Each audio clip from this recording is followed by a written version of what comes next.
របៀបដាក់បទចម្រៀងខ្មែរនៅក្នុង Story Facebook អញ្ចឹងសម្រាប់ពេលបច្ចុប្បន្ននេះបើសិនជាបងប្អូនចង់ធ្វើការដាក់បទចម្រៀងខ្មែរណានៅក្នុង Story Facebook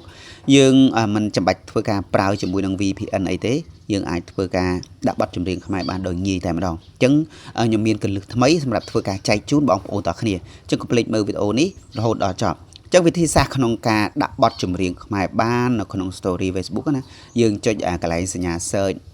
នៅខាងលើហ្នឹងមកបន្ទាប់យើងគ្រាន់តែធ្វើការវាយពាក្យថា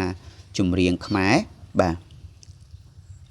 រួចហើយបងប្អូនអាចធ្វើការជ្រើសរើសបទចម្រៀងមួយណាដែលបងប្អូនគិតថាពេញចិត្តក្នុងការដាក់ចូលនៅក្នុង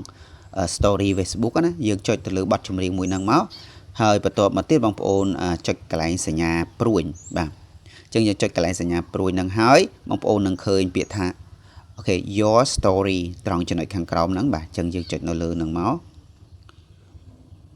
អញ្ចឹងបន្ទាប់មកវានឹងធ្វើការ share ចូលនៅក្នុង story របស់យើងហើយបន្ទាប់មកទៀតយើងគ្រាន់តែធ្វើការចុចកន្លែង sticker នៅត្រង់ចំណុចខាងលើហ្នឹងមកបងប្អូនណាបាទយើងចុចនៅលើហ្នឹងហើយបងប្អូននឹងឃើញកន្លែងរូប photo នៅត្រង់ចំណុចខាងក្រោមហ្នឹងបាទអញ្ចឹងយើងចុចនៅលើហ្នឹងមកដើម្បីយើងធ្វើការទាញនៅរូបរបស់យើងណារូបថតរបស់យើងដាក់ក្នុង story Facebook ហ្នឹងឯងបាទបន្ទាប់មកយើងធ្វើការ select ទៅលើរូបមកយើងបរិបរូមទៅតាមអ្វីដែលយើងពេញចិត្តនឹងហើយបាទបន្ទាប់មកទៀតបងប្អូនគ្រាន់តែធ្វើការចុចត្រង់ចំណុចខាងក្រោមណាដែលខាងក្រោមគេដាក់ថា share នឹងឯងអញ្ចឹងយើងចុចត្រង់ចំណុចពាក្យថា share ហ្នឹងមកវានឹងដំណើរការ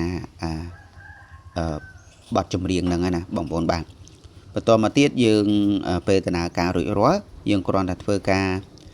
ចេញពីត្រង់ចំណុចហ្នឹងមកបាទអញ្ចឹងខ្ញុំសូមធ្វើការចុចចេញសិន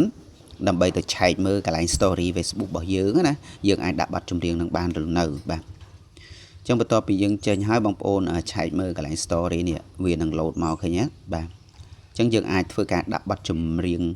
ខ្មែរនៅក្នុង story Facebook បានហើយងាយដោយមិនប្រើកម្មវិធីផ្សេងជំនួសទេអញ្ចឹងសម្រាប់ពេលថ្មីហ្នឹងគឺបងប្អូនធ្វើតាមហ្នឹងគឺបាន 100% តែម្ដងបាទអរគុណច្រើនជួបគ្នានៅវីដេអូក្រោយជម្រាបលា